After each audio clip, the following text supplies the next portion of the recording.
Okay, in Chapter 8, Section 1, we're going to introduce the idea of hypothesis testing. One of the most powerful tools in statistics. So what we do is we say we have what's called a null hypothesis, which means it's kind of the status quo. It's what we believe to be true generally. Then we have an alternative hypothesis that we're going to test. So let's read this problem and I'll kind of formulate what things will look like. The Erickson method is one of several methods claimed to increase the likelihood of a baby girl.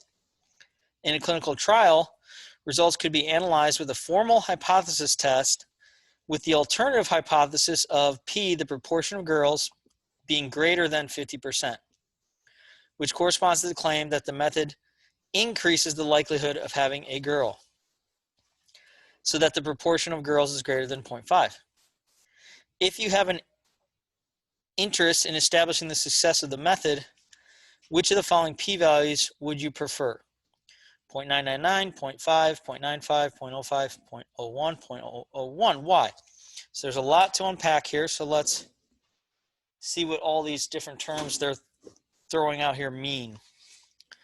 So first off, the way we would formulate this problem is we would say H0, the proportion of girls is equal to 0.5. This is what we call, this right here, H0 is called the null hypothesis. It's basically what we think is true.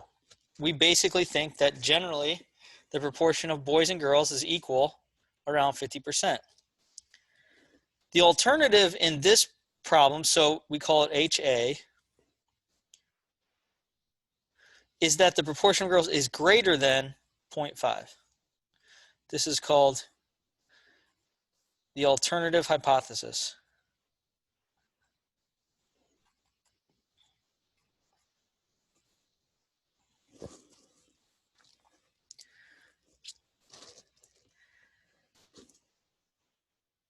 So what do?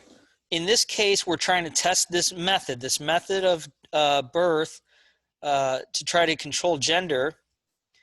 And so we're going to collect data. So we're going to have sample size. We're going to have women who use the Erickson method, women who don't. And then we're going to compare the proportion of girls in those two groups and see if the Erickson method group has a higher proportion of baby girls. And if the number is high enough, then we can say that the method has merit, that it works, or that there's evidence that it works. So this question is, what p-value would you prefer? So we recall we've seen p-values before, but let's recall what it is. A p-value is a probability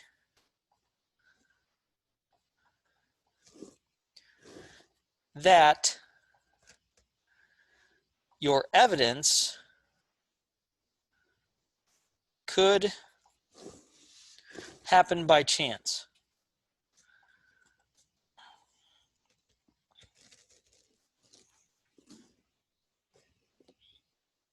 Probably that your evidence could happen by chance.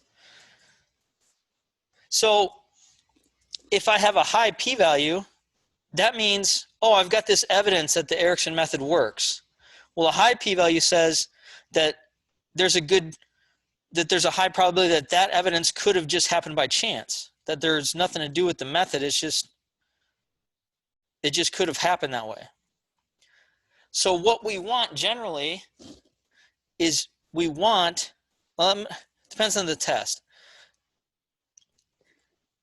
If you get a low p-value, let me write it this way. Low p-values are strong evidence for your alternative hypothesis.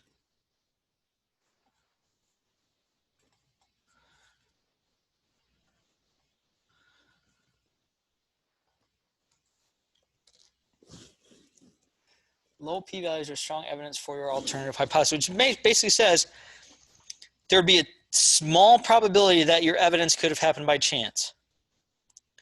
So of this list, you just want the lowest p-value.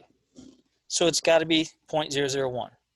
that would be, there's basically a 0.1% chance that the evidence for your test could have just randomly happened. So the p-value of 0.001 is preferred because it corresponds to the sample evidence that most strongly supports the alternative hypothesis.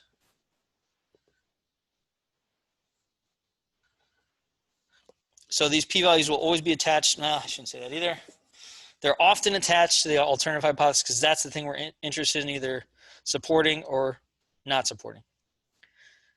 Hypothesis that the method is effective. So if you took evidence had a p-value this small, you would say that's strong evidence to support this alternative hypothesis, which states that the Erickson method increases the proportion of baby girls.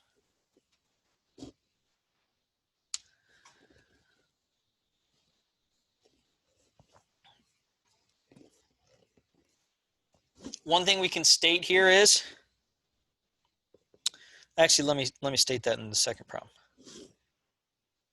Okay, so we'll do a lot of this in this chapter, a lot of trying to figure out what letter goes here, what number goes here, what letter goes here, what symbol goes here, and what number goes here. So we'll form a lot of these sorts of hypothesis formulations. Okay, in fact, number 2, that's exactly what they want us to do. They say, they have a claim, the standard deviation of pulse rates of adult males is more than 12 beats per minute. So their claim is greater than, for a random sample of 173 adult males, that's N, the pulse rates have a standard deviation of 13.3, so that's sigma. Oh, this would be, yeah, we could go with that, I guess. With a standard deviation of complete parts, express the original claim in symbolic form. Actually, I want to change this.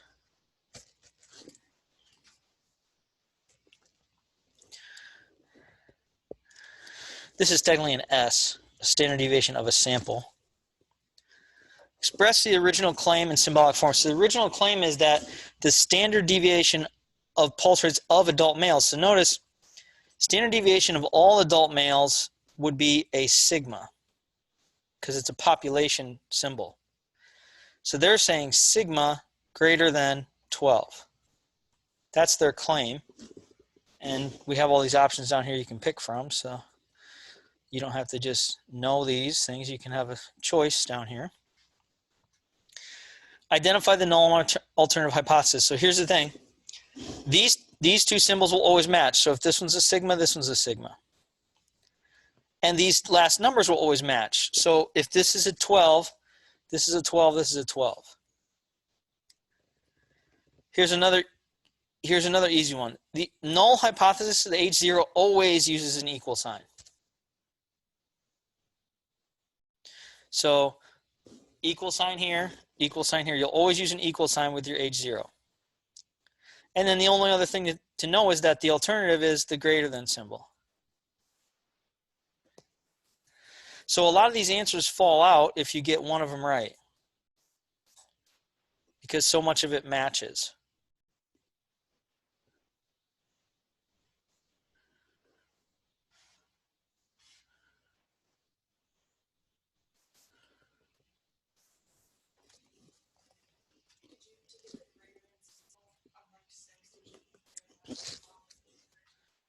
No, so it's right here in these words. They say their claim is that sigma more than. Yeah. In fact, that's a good point. So we didn't even use this N and we didn't even use this S, but let's just talk about why we do this.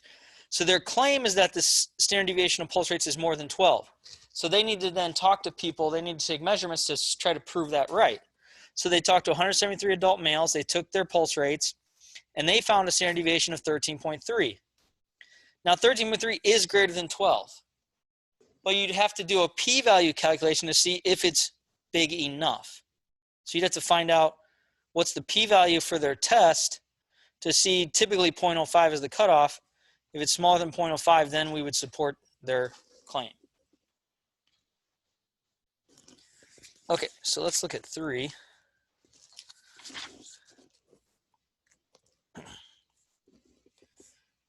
We have a claim again. Most adults would erase all of their personal information online if they could. A software firm survey of 608 randomly selected adults, that's N, showed that 62% of them would erase all of their personal information online if they could. Find the value of the test statistic. So this is a proportion test. 62% is P. Let me write this here. So P is equal to 0.62. That's the proportion of people who would erase their online data, which means Q is 1 minus P is 1 minus 0.62 is 0.38. So 62% would erase it, 38% said they would not care to.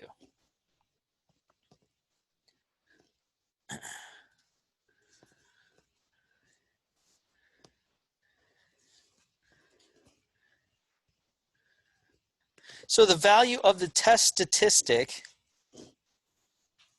and we have to be a little careful here. This is P hat because it's a sample. So P hat, Q hat, P hat. So this value of this test statistic Z is equal to P hat minus P all over the square root of PQ over N.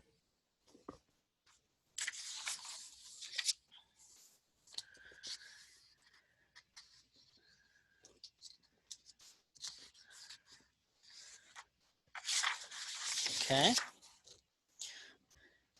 So we know P hat.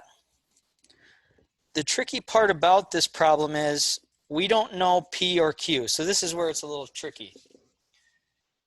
P hat is for the sample. So we take a sample and we find out, oh, out of 608 people, 62% would erase their online data. P and Q are for the population. So what would we say the population percentage is of people who would erase their data? Now, we're not given any information for that. So when they don't give you a population number, you make a guess. And the most logical guess is, see if you'll agree with me, 50-50. So we're going to say, well, we don't know what the population, everybody would do with their personal information. So let's say it's probably 50% would say, yes, I'll erase it, and 50% will say, no, I won't erase it. Probably the hardest part of this problem is making that jump right there. But once you do, then you have all the numbers you need to calculate this test statistic Z. So let's plug it in. It would be 0.62 minus a half divided by a half times a half divided by that 608 for N square rooted. You have to be a little careful how you plug this in your calculator. And if you do this, you will get a z-score of 5.917. Rounded to 2 decimal places, we'll call it 5.92.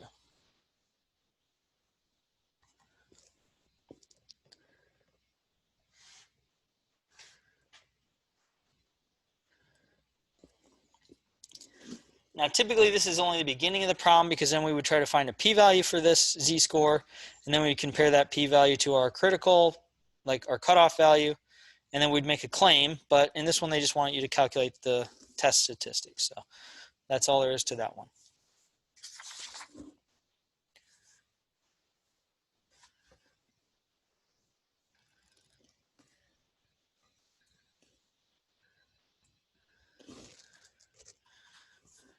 Okay, and 4, claim the mean pulse rate in beats per minute of adult males is equal to 69 beats per minute.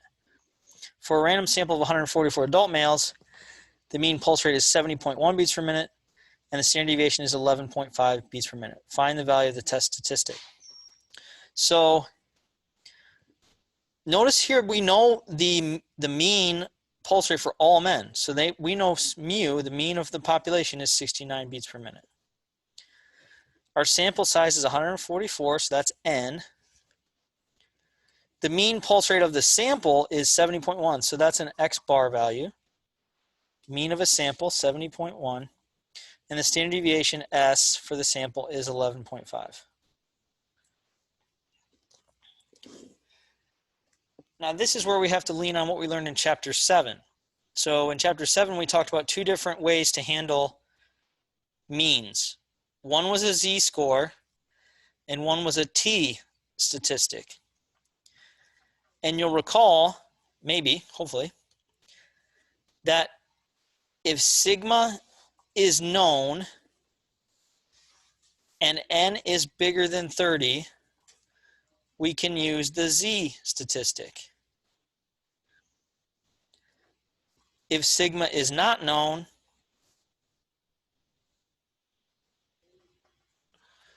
and n can be any size, we use the t distribution.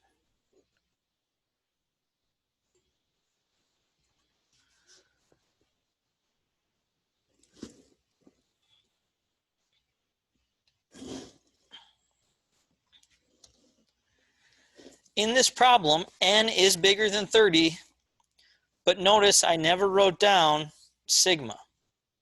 So sigma is not known for this problem. Because it's not known, we're going to use the t distribution. So we need to calculate a t-score. And the t-score for this would look like this.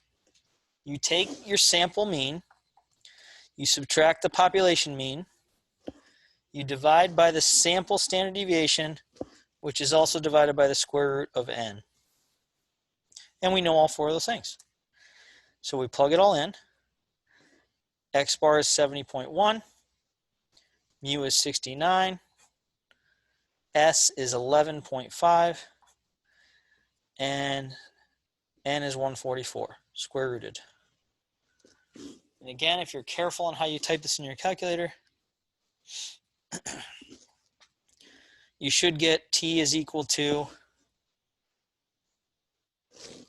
1.148. To 2 decimals, we'll call it 1.15.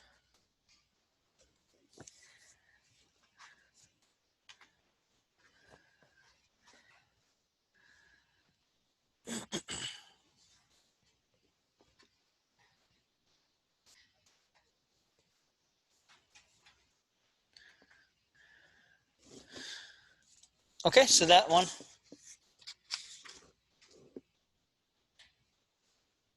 And these are 2 of the 3 most common. So the only other one that we might see is a z-score for this. And the only thing that changes is S becomes sigma. Otherwise, it's the exact same approach. Okay. Let's try 5.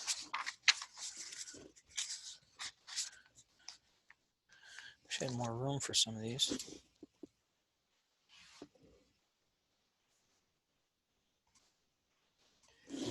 The test statistic of z equals 1.22 is obtained when testing the claim that proportion is not equal to 0.489. Identify the hypothesis test as being 2-tailed, left-tailed, or right-tailed. Find the p-value. Use the significance level of alpha equals 0.05. Should we reject the null hypothesis, or should we fail to reject the null hypothesis? Okay, so we can have 3 different kinds of tests. Let me do this right here. Some white space here.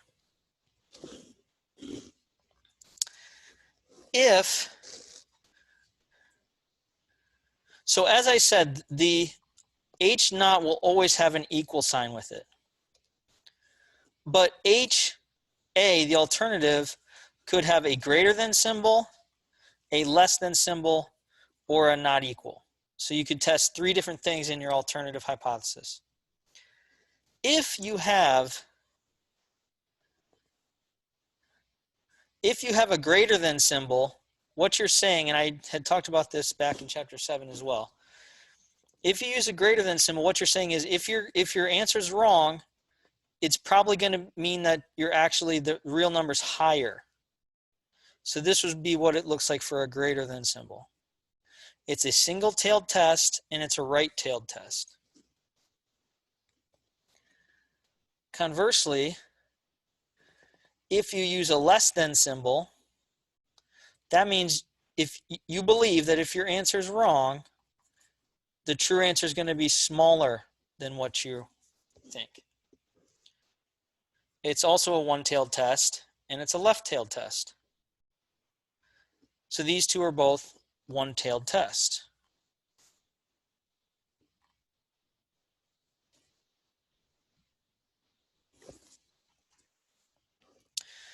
So a not equal sign like we have in this problem means if you're going to be wrong, you're not sure. The real answer might be smaller than what you think, or the real answer might be bigger than what you think. So this one is a two-tailed test.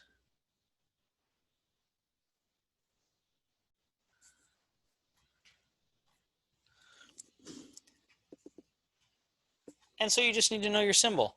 So they gave us a not equal to here. So we have, this is a two-tailed test.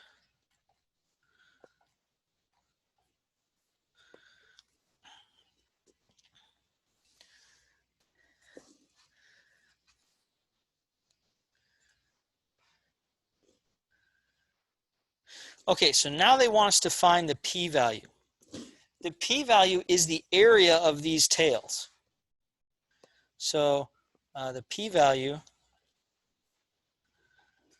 is area of these shaded tails. So in one-tailed test, it's just one area, but in this one, we have two areas that we're going to have to add together.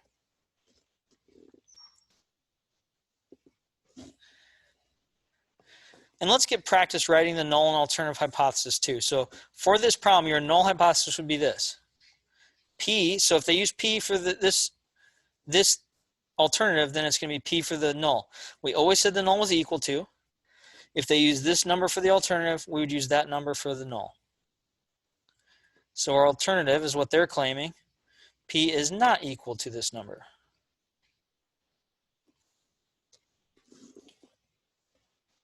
We know it's two-tailed test. They even gave us the test statistics. So they did that math like we did up there before in problem 3, and they got this z-score. So now we have to go and look up that z-score. So we're going to find, now notice, because this is a two-tailed test, I actually have two z-scores. One here and one here.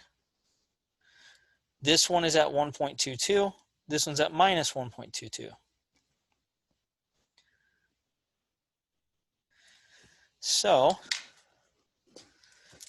we get out our trusty z-score chart that we've used many, many times. And it's actually easier because this is symmetric. This area will be the same as this area. Let's just look up this score because it's going to give us the area directly to the left of it. So we look up minus 1.22. Here's minus 0.12. Let me see if I can get it all on one page. Here's minus 1.2. 22 would be here. So we go over and down. That area is 0.1112. 0.1112.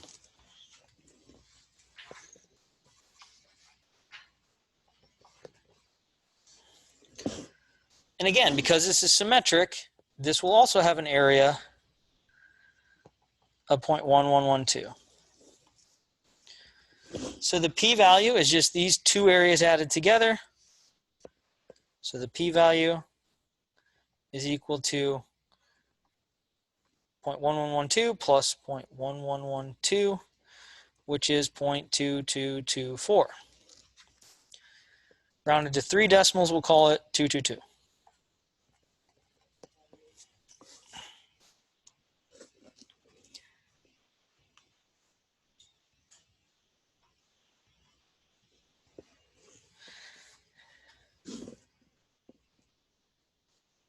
Now, the most important part is putting this all together with a final statement. So we've done our math, we've gotten our p-value, we've gotten our areas.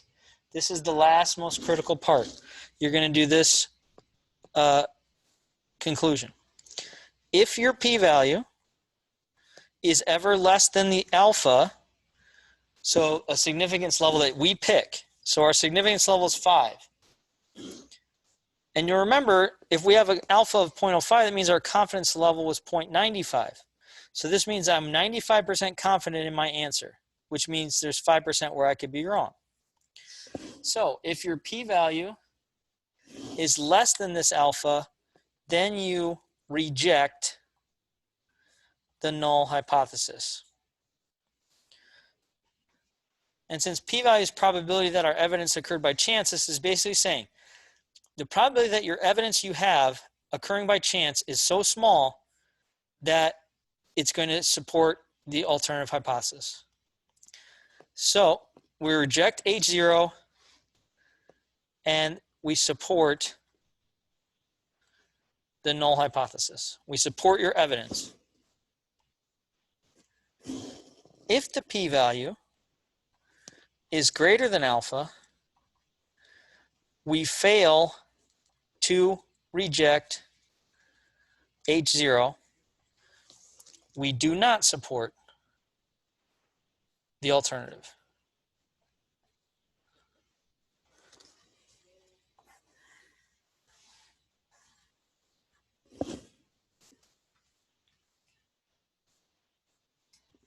So in both cases, we put p-value on the left and alpha on the right. So in our p-value, we had 0.222 and we had 0.05 chosen in the problem. So what symbol do I have? Which one's greater? 0.22 is greater than 0.05. So we are matching the second one. So we should fail to reject H0. Fail to reject H0. There is sufficient evidence to support the claim? No, we are not supporting that. Do not support that. So there is not sufficient evidence to support the claim.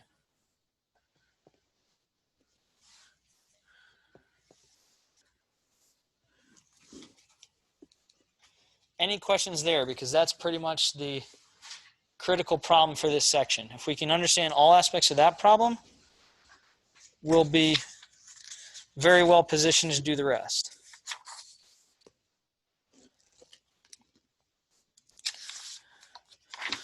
Let's try 6.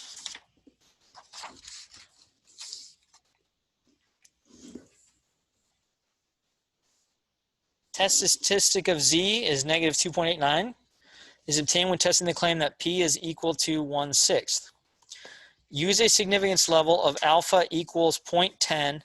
Find the critical values. Should we reject H0 or should we fail to reject H0? So first off, I forgot to mention something. Let's go back here. Whenever you do a hypothesis test, you also want to say which one's the claim. So the claim is this one. It was the alternative. Because sometimes your claim is the null hypothesis. Sometimes you're claiming that status quo is correct. In fact, that's what in 6 they're saying that.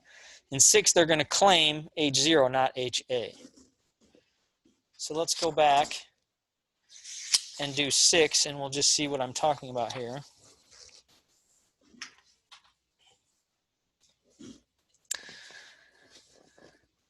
Okay, obtain when they claim that the proportion of whatever the problem is 1/6. So let's write the hypothesis test. The hypothesis test H0 would be that P is equal to 1/6. The alternative, so they didn't tell us, they didn't give us an indication that they believe it's bigger than that, less than that, not equal than that. If they don't give you any kind of indication, if they think that the alternative is bigger or smaller, you assume not equal. So this would be not equal 1/6. And their claim is up here with H0.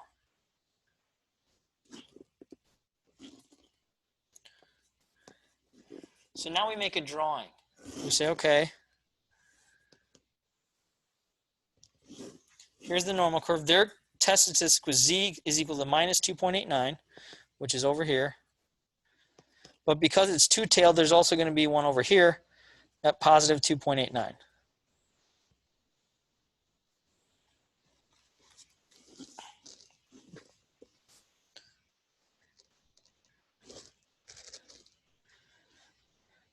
Now we'll do this problem both ways. We'll do it the p-value way, but they also want us to do it the critical value way. So let me show you that. using a significance level of alpha equals 0.10, find the critical values. So this also goes back to chapter 6 maybe. If alpha is 0.10, 10% we could be wrong. That means our confidence level is 0.90, which means our alpha over 2 value, because it's two-tailed, is 0.05. So there's 5% in each of these tails. But they just want the critical z-score. So the critical z-score of a CL10, 90 and an alpha 10 is from the table. We built this table,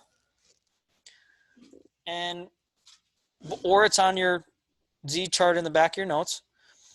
If we know our confidence level, we know our critical values. So a confidence level of 90% has a critical z-score of 1.645. So our critical z alpha over 2 is what we called it, is equal to, from the table, 1.645. So that's the answer to part A. They want us to round to 2 decimals. So we'll call it 1.65. And there's actually 2 of them here. There's minus 1.65 and there's positive 1.65.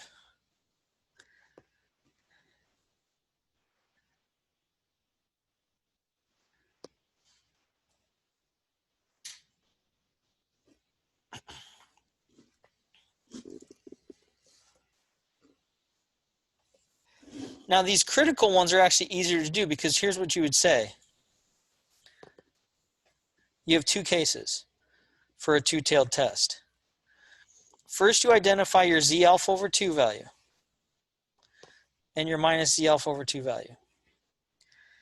Then you plot your test statistic z. So you plot your test statistic z, and if it's over here or over here, either one, in the shaded region, if you plot this situation, then you would say reject H0.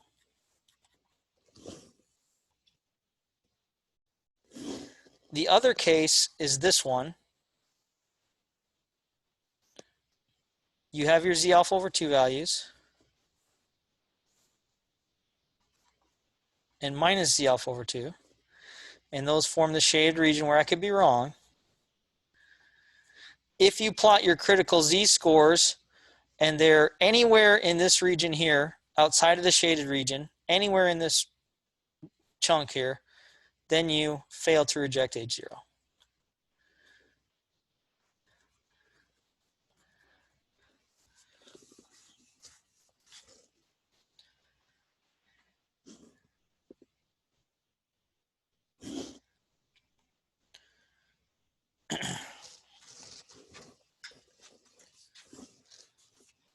So I'm going to change this drawing a little bit, because it's not negative 2.89 that demarcates the shaded region. It's these critical values we just found. So those critical values were minus 165, so that would be here, and positive 1.65, that would be here. Now we just have to plot our test statistic of minus 2.89. So minus 2.89 on this scale would be in this left shaded, in between these two numbers, or in the right shaded. Well, negative 2.89 is further away from 0 than minus 1.65, so it's somewhere over here. Here's minus 2.89, somewhere over here. And since this is technically a two-tailed test, you'd have another test statistic of positive 2.89 over here. But the whole point is, which one am I matching? Am I in the shaded region or am I outside of the shaded region? Hopefully it's easy to see, right? We are in the shaded region for our test statistic, so we match this one. So we reject H0. So we reject H0. There's not sufficient evidence to warrant rejection of the claim that P is equal to 1/6. So their claim was 1/6. We are not rejecting that. So A would be correct. Oh, yeah, that's right. Wait. Yes, they're claiming that H0 is correct. We're rejecting that. So there is sufficient evidence to warrant rejection of their claim. That's where you have to be careful. So not only do you have to check, or am I rejecting or failing to reject, you also have to know, where does their claim lie? If their claim lies with this, but we're rejecting this, we're also rejecting their claim. So reject the H0, sufficient evidence to warrant rejection of their claim.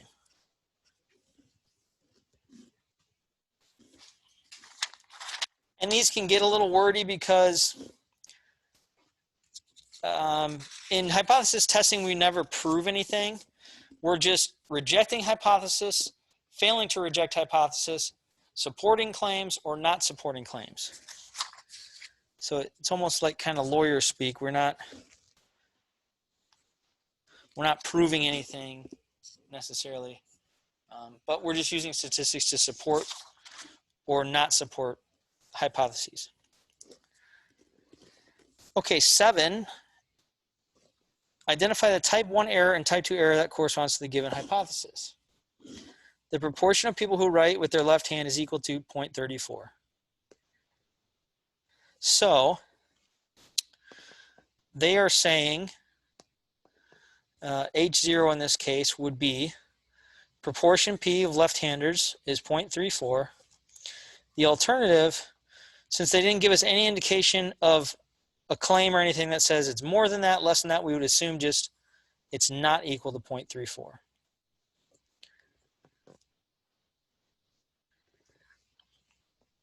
And technically they didn't give us a claim here, so I don't really know which one would be their claim. Probably this is their claim, I guess, because that's what they stated.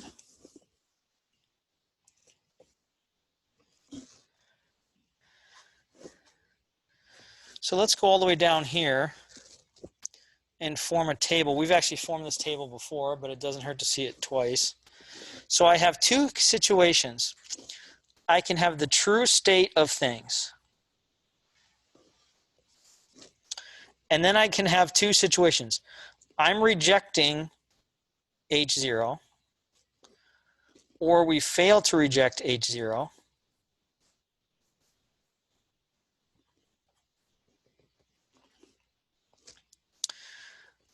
And then I can have, so gotta be real careful how I draw this table here.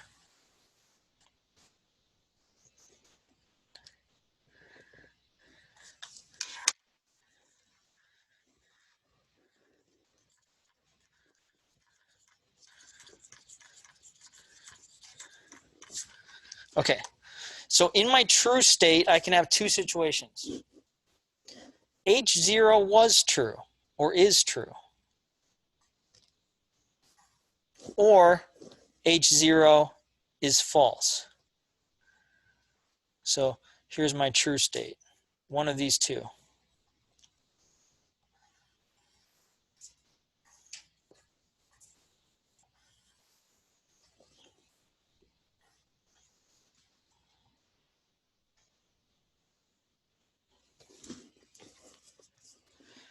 Okay, so this is the action I take, and then here's the truth.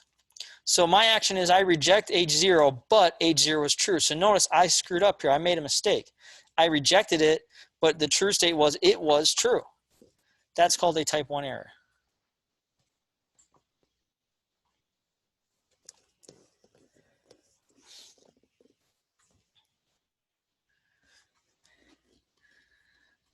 In the legal system, H0 is that you're innocent until proven guilty.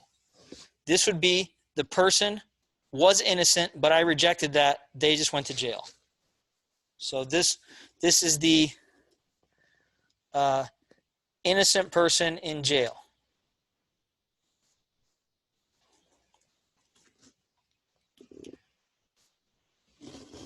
If H0 is false and I reject H0, that's correct. So I should have rejected it because it was false. So this one is the correct decision.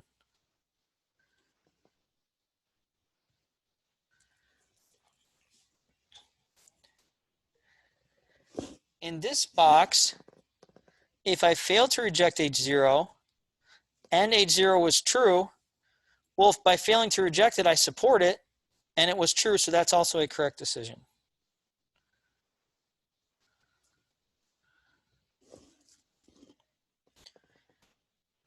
And then finally, if I fail to reject H0, but H0 was false, that's called a type 2 error.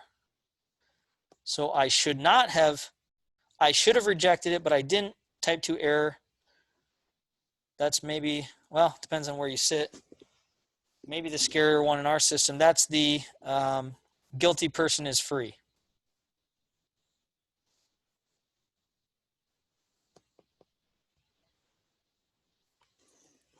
Okay.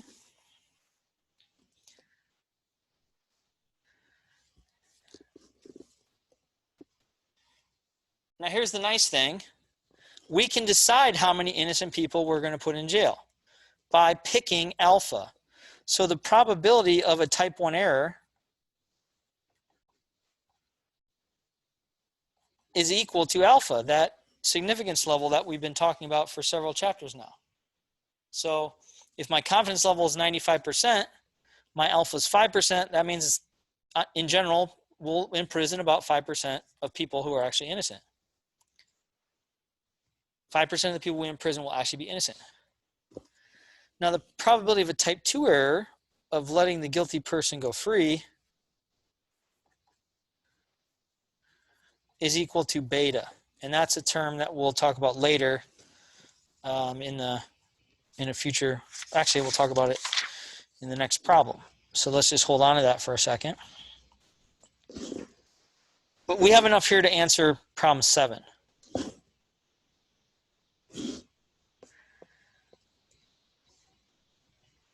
So it says, which of the following is a type 1 error? Well, a type 1 error is saying your null hypothesis is true, but you reject it. So in that case, our null hypothesis is true. So that means it truly is 34% of people are left-handed, but I reject that and say that that's not correct. And we're running out of time, so let's just get the answer here. It would be B. I'm rejecting the claim that people who write with their left hand is 34 when the proportion is actually 34.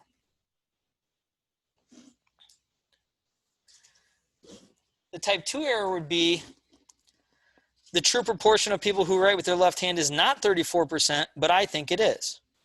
So that would be the case of failing to reject the claim, even though the claim was incorrect. And the best wording on that is, again, B. So we fail to reject it when the proportion is actually different from 34.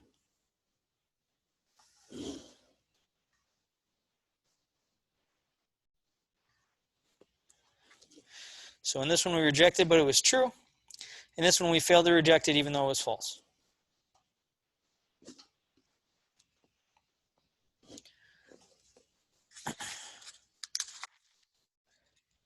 Okay, good. The last two are real easy, so this 8's the last one. We'll have to do a little thinking on it. In a clinical trial of a drug intended to help people stop smoking, 129 subjects were treated with the drug for 11 weeks, and 19 subjects experienced abdominal pain. If someone claims that more than 8% of the drug's users experience abdominal pain, the claim is supported with a hypothesis test conducted with a 0.05 significance level, using 0.19 as an alternative value of P. The power of the test is 0.96. Interpret this value of the power of the test. So first off, let's kind of form what the null hypothesis and the alternative would be. So the null hypothesis would be the proportion of people who get abdominal pain is exactly equal to the 8% that they found. So the proportion is equal to 0.08. Their claim is that it's more than, so that would be greater than 0.08, and that's their claim. And we don't actually need that to do this problem, but it's always good to practice forming these because that's a big part of chapter 8. They ask about the power of the test. The power of a test is equal to 1 minus beta. And beta was the probability of a type 2 error. So this is power is equal to the probability of not making a type 2 error. The power of a test is basically the probability of not letting the guilty person go free. So obviously we want that number to be as high as possible. The higher the power of the test, the better. So the power of 0.96, so 96% of the time we are not going to get this wrong. We're not going to let guilty people go free. The power of 0.96 shows that there is a 96% chance of rejecting the null hypothesis that P is equal to 0.08 in this problem when the true proportion is actually, and they said use 0.19 for the true proportion, is actually 0.19. That is, if the proportion of users who experience abdominal pain is actually 0.19, then there is a 96% chance of supporting the claim that the proportion of users who experience abdominal pain is greater than 0.08.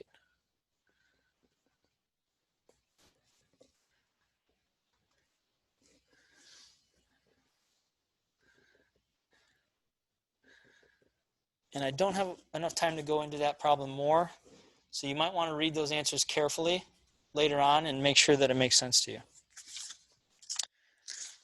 Okay, last two.